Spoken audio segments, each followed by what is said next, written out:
Hi, I'm Tony Plum, and I am the owner of Cinners Chili Parlor and Cocktail Lounge in Lincoln Square. We're at 4757 North Tallman. It's at the corner of Lawrence and Tallman. We are a Cincinnati-style chili parlor, and what we do here is we serve Cincinnati-style chili. Cincinnati-style chili is not like any other chili that normal people think of. If you're not from Cincinnati, or you haven't spent a significant amount of time there, you probably have no idea what it is, and it's very difficult to explain. But what we start with are the two kind of mainstays are a three-way, which is three main ingredients. You have spaghetti with Cincinnati chili put on top of the spaghetti, and then shredded cheddar cheese on top. You also have the conies, and a coney is a hot dog with mustard, diced onions, the chili, shredded mild cheddar cheese on top of that. Everything we do consists of the Cincinnati chili and the cheese. That's kind of what makes Cincinnati chili what it is. The chili, again, the thing that makes it different from every other type of chili is well, it's everything. Its consistency is completely different. It tends to be much more of a sauce. To have something to relate it to, I would say the consistency is a little closer to like Sloppy Joe's than it is to normal chili. Most people think of chili with big chunks of peppers and beans and that sort of thing in there. And this is just a finely ground beef. And that's all the chunks that you get. The rest of the chili is made up of spices. There are many spices, and I can't tell you all of them, but I can share a few of them with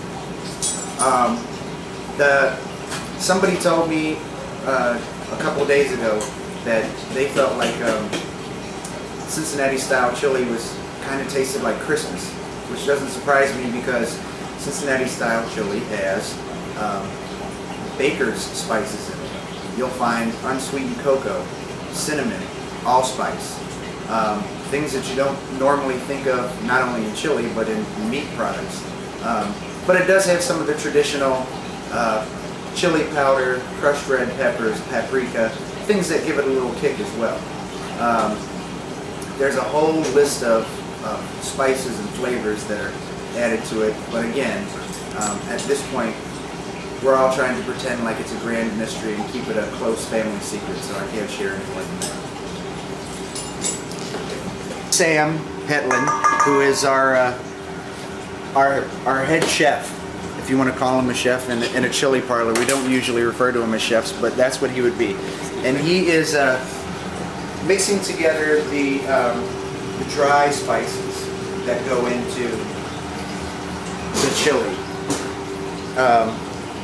It is a very specific blend that has to go in. It's the sort of thing that you don't really...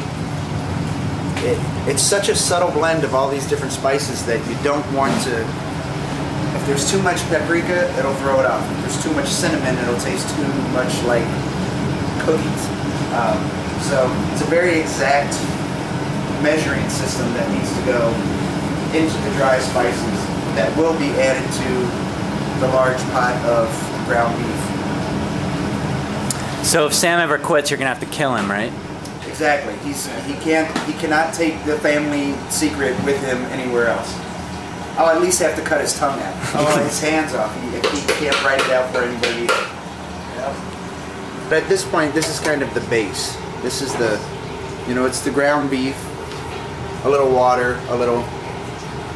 But this bowl, the magic bowl. This is good stuff. This is what gives it its flavor. This is what makes it unique.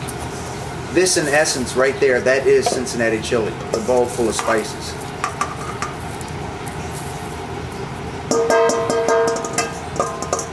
Wow, that's hitting me hard. Very fragrant. Yes. And you'll find in about a half hour, the whole place will smell just like this fragrant blend of spices. And you'll be able to smell it for the next 6 hours. It takes 6 hours for a good batch of Cincinnati chili to be made. It's slow cooked, simmered.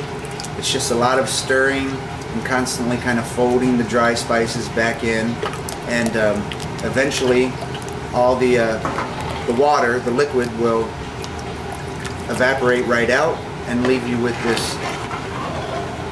the magical blend of Cincinnati chili. In order.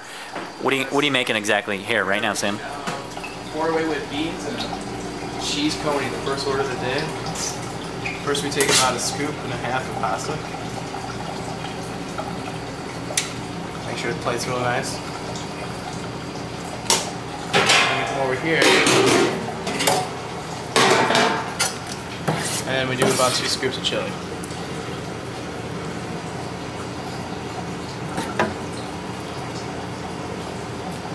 And if you want to follow me over to the stove,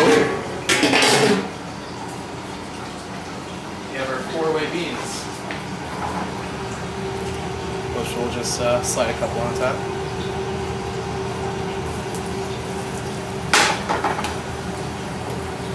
That off. And then we top it with a heaping pile of cheese.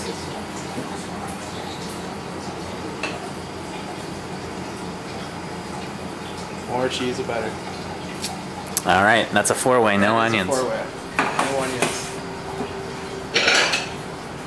And we have our cheese coney.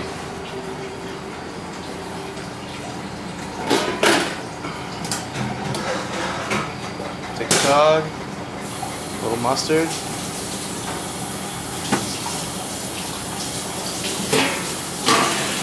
About a half scoop of chili.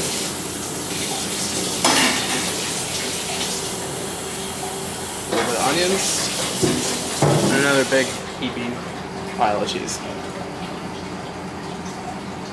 And that is our cheese coney.